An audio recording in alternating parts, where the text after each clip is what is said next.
Chile used to be considered the economic poster child of Latin America. Economic liberalisation led to huge gains in terms of GDP, life expectancy, and lifting people out of poverty. But in recent months, the country has been mired in violent protests, to which there is still no end in sight. Who's to blame? For large parts of the Western media, the answer is quite simple. The culprit is neoliberalism. The Guardian titles, "Blame the Chicago Boys," a reference to the foreign-trained economists who liberalised the Chilean economy during the Pinochet dictatorship. Open Democracy claims that this economic system has benefited the economic elites whilst creating inequality and suffering for the majority. Inevitably, there have been some nostalgic references to Chile's brief experiment with socialism in the early 1970s. The implication here being that if only that experiment had continued, Chile would be a vastly better place than it is today. Now, this of course presents us with a good opportunity for some stock taking of the situation of a country that continues to fascinate a lot of observers and commentators on both the left and the right. How should we evaluate the situation of Chile today? Neoliberal hellhole or rags to riches success story?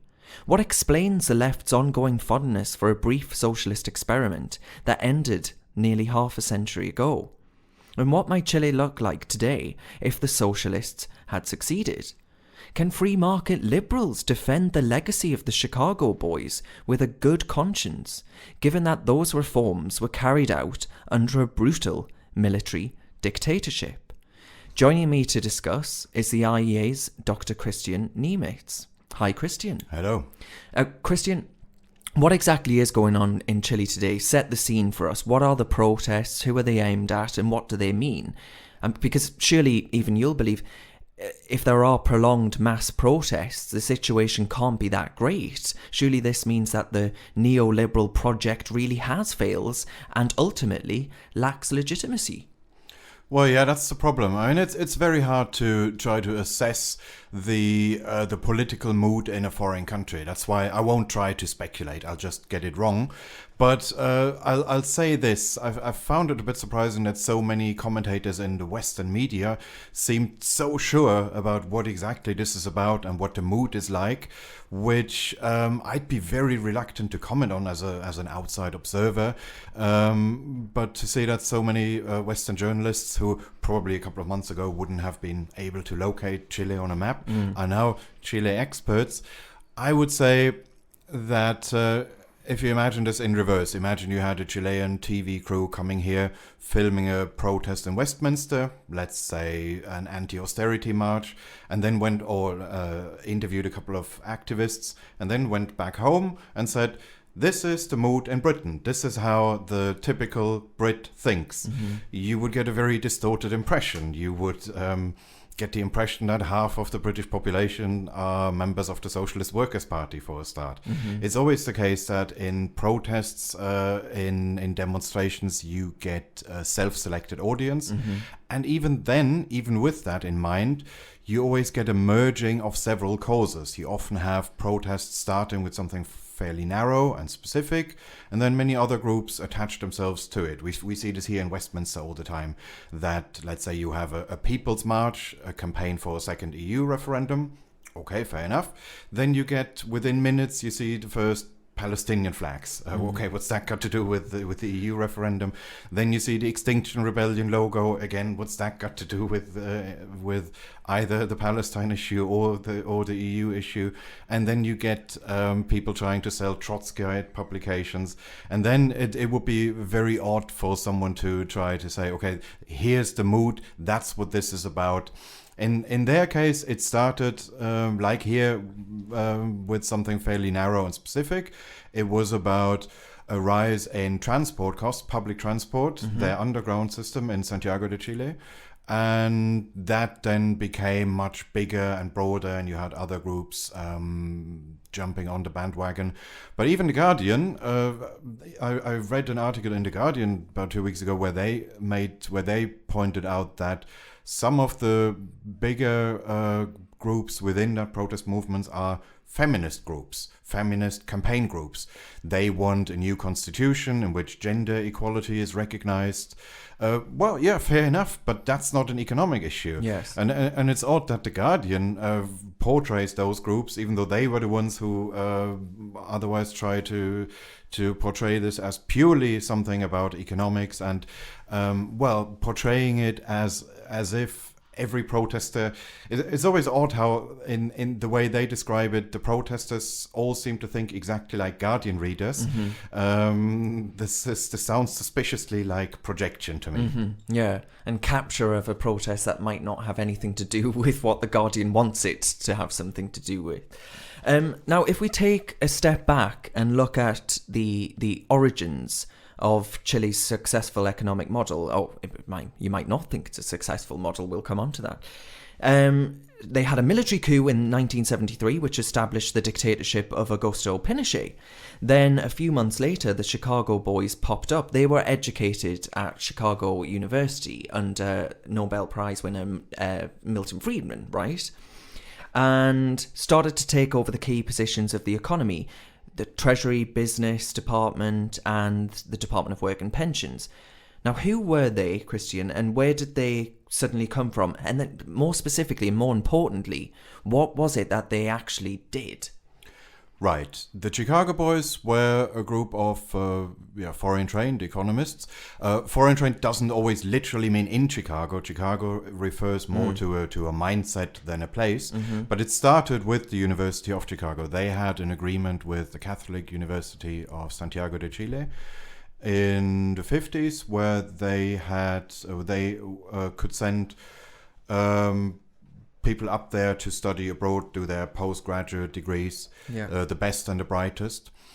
And of course, Chicago University wasn't just any university. That was, at that time, the 50s, 60s, 70s, that was the mecca of free market economics.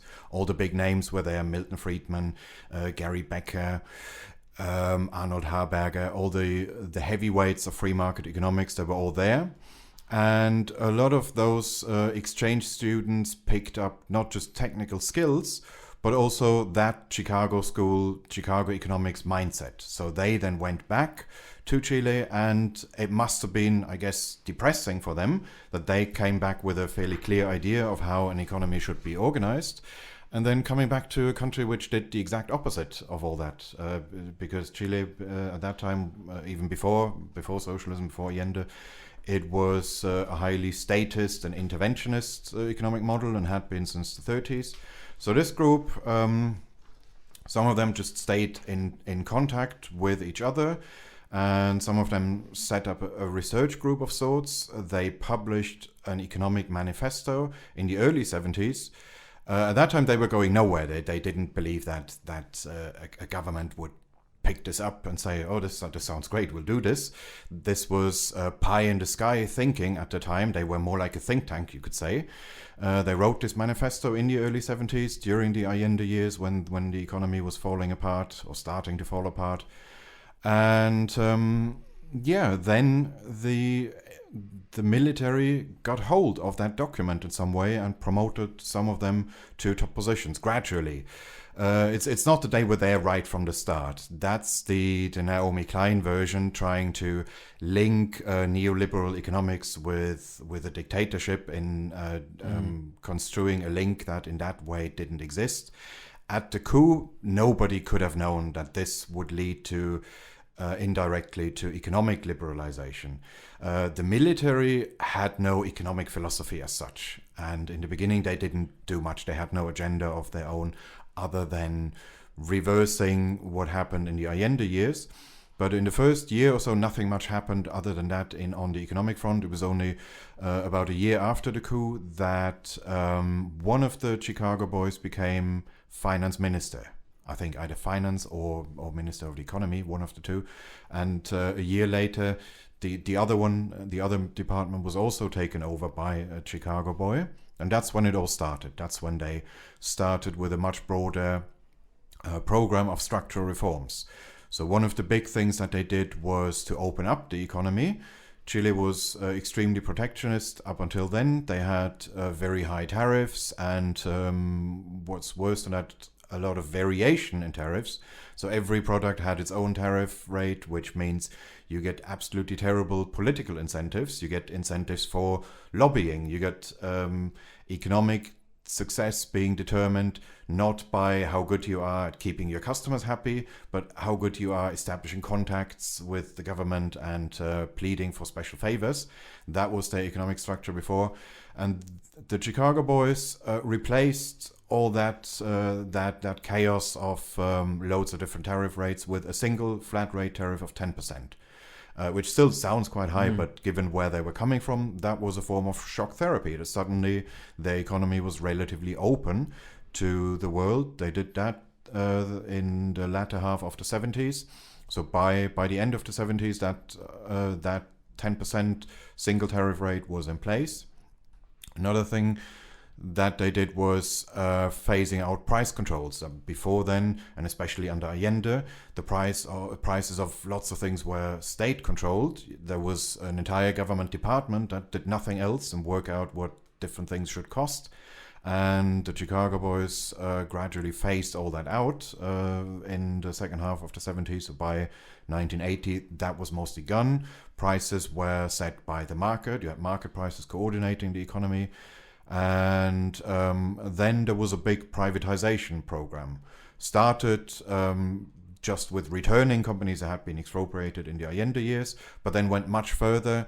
In the late 80s, they privatized a lot of the big companies, including utilities. And that privatization program was, relative to the size of the economy, was bigger than what happened in Britain in the Thatcher years. I was about to ask that. How similar is the economic liberalisation in this country compared to that happened in Chile? Well, it started from a more extreme position. I mean, yes, there wasn't a dictatorship here. Although some would argue Margaret Thatcher's prime ministership was a dictatorship. Some absolutely would and still do today. Yeah. Yeah, I mean, Britain started from a pretty desperate position compared to Western Europe. Britain had gone much further towards the road, on the road towards socialism. Chile was much further still. So you had to start with pretty basic stuff, like just allowing market prices again, which doesn't sound particularly radical, but it's all relative. It all depends on what the starting position was. But if you look at the initial manifesto by the Chicago Boys, it doesn't sound super radical. It sounds more like a standard economics textbook. Mm-hmm. A lot of it was stuff that, let's say, Tony Blair could have said in the late 90s. Mm-hmm. But if you start from a position where the state is the main actor in economic life, it is pretty extreme. And in some ways they did go further than Thatcherism did. For example, the most radical reform was probably that they privatized the pension system entirely. Right. So phased out state pensions, came in with a system where everyone had a pension fund, a retirement savings account of their own, and that system is still up and running today. That was probably the single biggest reform, because that meant you now had a big increase in savings and investment, and that led to the development of capital markets. They didn't really have a financial market as such before. Most people didn't even have bank accounts, and suddenly you had this radical reform, which meant there was demand for complex savings products, and the capital market developed from there. Do you think there are similarities between the UK and Chile in the sense of, if you think back to, one example I like to go back to is the fact that this country used to regulate the price of a chocolate biscuit, right? Ted Heath was the one who got rid of the retail price maintenance, I think it was the RPM, that said that the state should not decide how much a chocolate biscuit should cost and actually let the market decide that. We've forgotten about these sorts of things, and in a way in which things that we take for granted today were in the realm of the state in the 70s. Are there similarities in that sense? And you think that's where the Guardians got it completely wrong? Yes, in that sense, that is absolutely comparable. And they had this price control department, which they phased out. I think even most Guardian readers nowadays wouldn't want the state to control the price of chocolate bars. Yeah. Or, well, maybe they would for nanny state purposes. That's, Yes. that's a different issue altogether. But they wouldn't want price controls for staples, for groceries. That's just a very 1970s idea. But that's sometimes what happens. That I remember I had a friend at King's College who always portrayed, was always very proud of how much he hated Margaret Thatcher, especially after she died, and he would post all over social media how happy he was about that. And one day I asked him, okay, which specific reforms of the Thatcher period would you reverse if you could? And other than one fairly niche trade union act, he couldn't actually name anything. It was more that in his mind, she stood for pure evil, everything that was wrong with the country. But when I asked him specific questions about policies, I remember asking him, would you renationalize British Airways? He said, oh, come on, no, that's a totally absurd idea. Would you bring back coal mining today? It's all those specific reforms. He also said, no, I wouldn't do that. But in the end, even he would simply maintain that he hates the package, even though there's nothing in the package, the individual components, he would be okay with. Mm-hmm. Something like that seems to be going on in Chile as well. That the pension reform, that I'm sure you can find people who would say that should be reversed, should be renationalized. But most of the things, the opening up the economy to external trade, phasing out the kind of cronyist industrial policy they had, even most Guardian readers, I guess, even when pressed, wouldn't say, yes, I want to bring that back. Mm-hmm. But it's just, they hate the idea of liberalization. Yeah. And since that was a self-conscious liberalization project, they would still feel obliged to emphasize how much they hate the Chicago boys and think of them as pure evil. So you might say that some on the left, the very people that attack Chile and the Chicago boys quite vociferously, are those who are readily willing to accept the reforms that actually did take place when they actually start to think about specific policies. But you can't get away from the fact, can you, Christian, that Pinochet was a brutal dictator, and that the Guardian do have a point when they say, how could liberals possibly accept such a regime? You know, how can a liberal defend that legacy today? And I mean, especially when it's a legacy that relied on a dictator, well, ruled by dictatorship, as anti-capitalists such as it's Naomi Klein claims, isn't it? Yeah, I mean, that's a fair point. And there were people at the time on the right who tried to make excuses for the human rights violations that occurred and even afterwards. And that's a massive mistake. That's something that liberals absolutely shouldn't do, trying to downplay the human rights abuses because we approve of the economic policies. That's the sort of thinking that we would absolutely attack if a political opponent did it. So therefore, we should police ourselves and should absolutely not engage in anything of that kind. So there can be no doubt that this was a brutal dictatorship. They killed up to 3,000 people. They imprisoned and tortured opponents. They had a policy of forced exiles, of expelling people from the country. That's legacy of that is still around today. You get a Chilean diaspora all around the world because of that. So that is, of course, something that you cannot cancel out by good economic policies. Mm-hmm. There can be no trading off one against the other. It's true that Chile is a relatively rich country today, but of course that doesn't help the people who were killed in that period or their family members. You can't balance one against the other. I mean, just imagine a politician said to you, look, here's my plan. I'm going to kill a member of your family, but you're also going to get economic growth rates of 7% or so. That doesn't sound like a kind of trade. Readily accept. No. yeah, exactly. And that's why one shouldn't go down that road that as some people did at the time. And Margaret Thatcher was the most prominent example of this. She went beyond just saying, the economic policies were fine. She actually did defend Pinochet, and that on that she was wrong. Even though Margaret Thatcher is one of my political heroes, it's fair to say that when she was wrong about something, she was really wrong, Yes. and that was one of those cases. Nonetheless, I'd say we have to separate quite strictly between the dictatorship as such and the human rights abuses they committed and the economic policies, in the sense that there were military dictatorships at that time all over the world, and particularly in Latin America. Most of them didn't liberalize. So you can't claim that these two things absolutely go hand in hand, because a military dictatorship that accepts economic liberalization is actually the exception and not the norm. Many others didn't do that. I mean, the reason why we remember this until today is because this was so unusual. And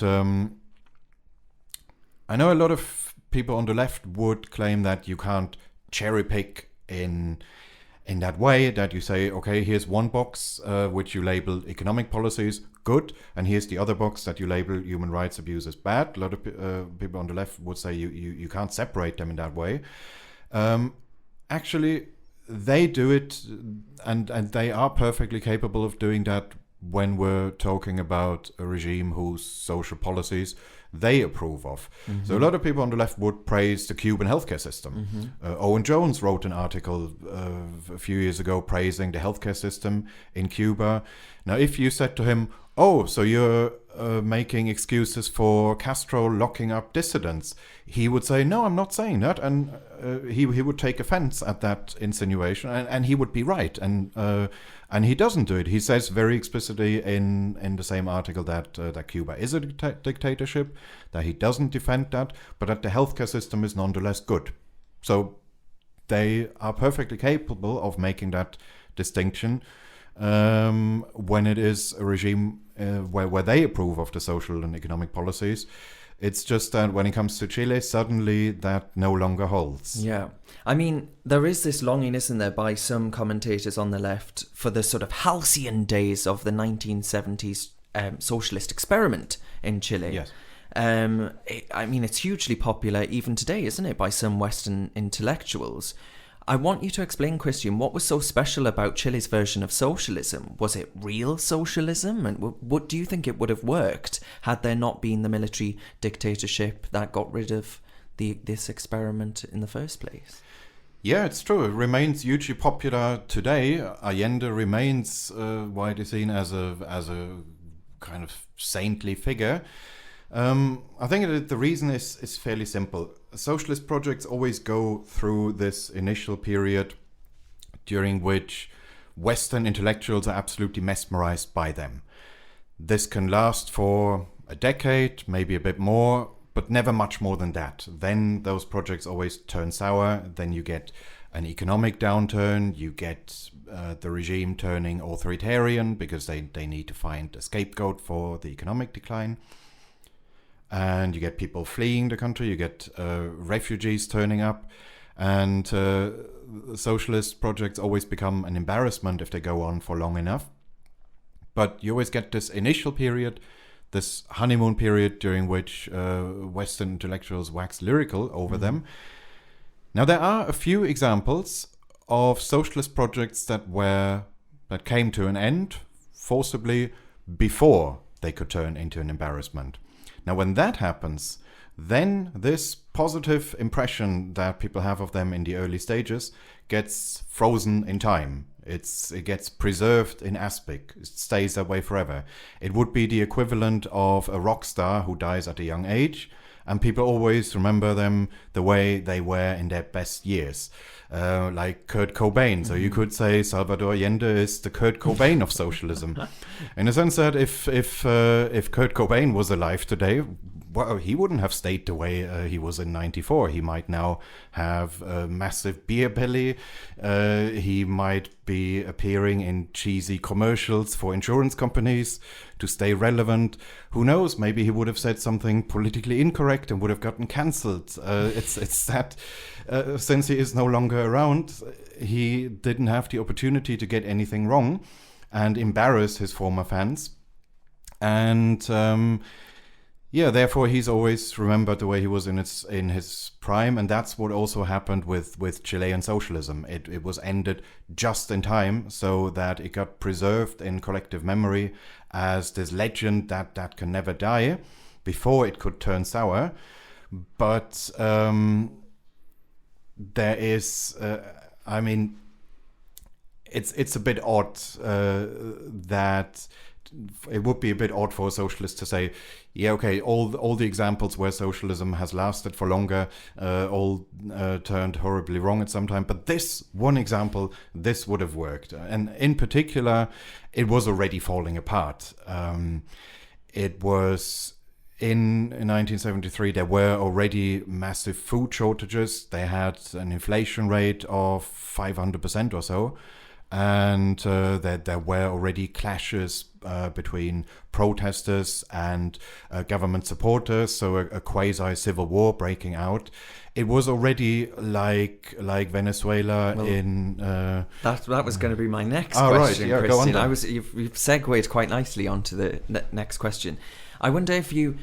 Because you mentioned Cuba, and if you compare Cuba with other countries, even if you compare Venezuela with Chile, for example, where they genuinely did try socialism, why do you think Western intellectuals cannot see these actual real-life models and apply them to the economic theory behind them?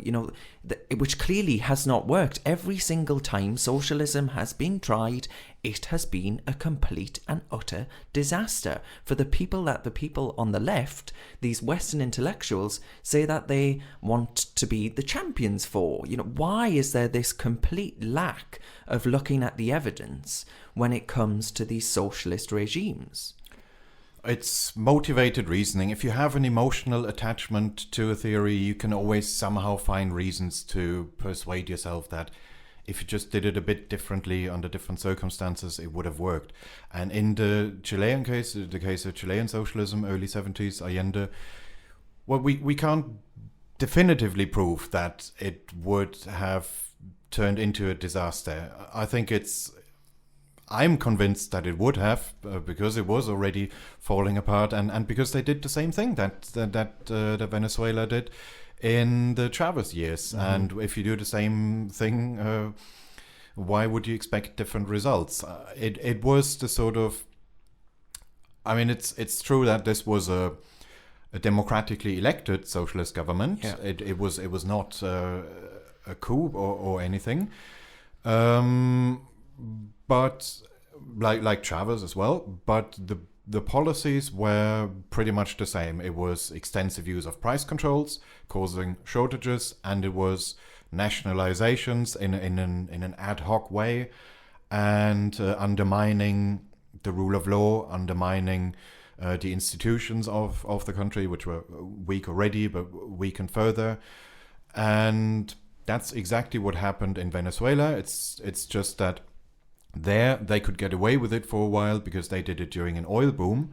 And you could say Chile under Allende was basically Venezuela without the oil, which is the reason why Chavez could get away with it for a bit over a decade. There it was already turning into a crisis after just 2 years. So the only year in which they seemed to be doing well was the first year, just after Allende got elected. Then the last 2 years, the economy was already shrinking, and shrinking at an accelerating rate. And this went on then after the coup. This is in this interim period before the Chicago Boys took over, and the military was somehow trying to manage the economy without quite knowing how to. That's when they had a massive economic implosion continuing from before, and hitting rock bottom then. This still has to be attributed to the Allende policies. Would have been would have ended in tears. But it would have been better, of course, if they had just let that experiment fail on its own terms, let it run its course, just to take away that excuse. Because as things stand, socialists will forever keep saying, there it would have worked. This is the one example that would have worked. Ideally, you would have just allowed it to fail. And who knows, maybe there would have been a democratic government that would have been amenable somewhat to Chicago boys' economic policies. Yeah. Well, I wonder if, Christian, if to end, you can explain what, if we look back to what we said in the opening of this podcast, we said Chile used to be considered the economic poster child of Latin America, which would rather suggest it isn't seen as that anymore. I wonder if you can summarize what the differences between Venezuela and Chile are now within economic terms. Oh yeah, that's a difference like day and night. In absolute terms, terms of economic output per capita, Chile is now not that far behind Portugal. So they are the first Latin American country that you can reasonably describe as a fully developed first world country, the first Latin American country that has made that leap. And in terms of social indicators, life expectancy, child mortality, maternal mortality, they are indistinguishable from a developed country, from a more established industrialized country. If you just looked at the figures without knowing which country that was, you wouldn't say, oh, this is somewhere in Latin America. You would think this is somewhere in Western Europe, this is North America or Japan. And on those figures, and also literacy rates and percentage of the population with access to electricity, those sort of social indicators, they are a fully developed country in that sense.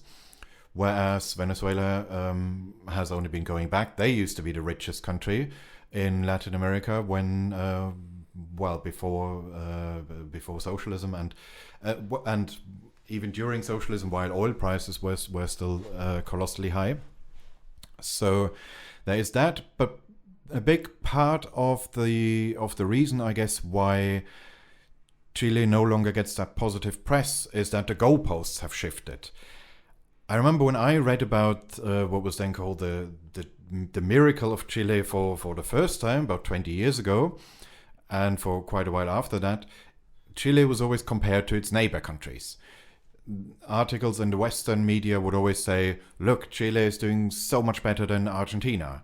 They're doing so much better than Brazil. They're doing so much better than Peru.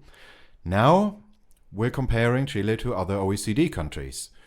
Now, that's fair. They are now an OECD country. They joined, I think, 10 years ago. But that just means they used to be a big fish in a small pond. They were compared to their neighbors, and articles would always say that they're doing so much better than their neighbors. Or it would be something like, here are economic problems that are common to that region, with the exception of Chile. They would always be the ones singled out in a positive way. That's why it always seemed positive.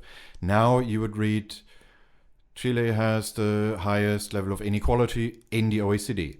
Chile has worse public transport than other OECD countries. But we take it completely for granted that we compare them to OECD countries, to developed countries. 20 years ago, this would have seemed absurd. People would have said, well, yeah, they're doing better than Argentina, they're doing better than Brazil, but of course you can't compare them to the first world. They're not there yet. Now they are more or less there. They're just not, by first world standards, they are a relatively poor first world country. They are at the lower end, at the threshold still. So if you wanted to use a slightly silly analogy, when I was in my early teens, I used to do athletics competitions at the local level. At the local level, you have a fairly limited talent pool, and in comparison to the people there, I was pretty good, and I was getting a bit smug about that, telling others I'm the fastest runner here. None of you can compete with me.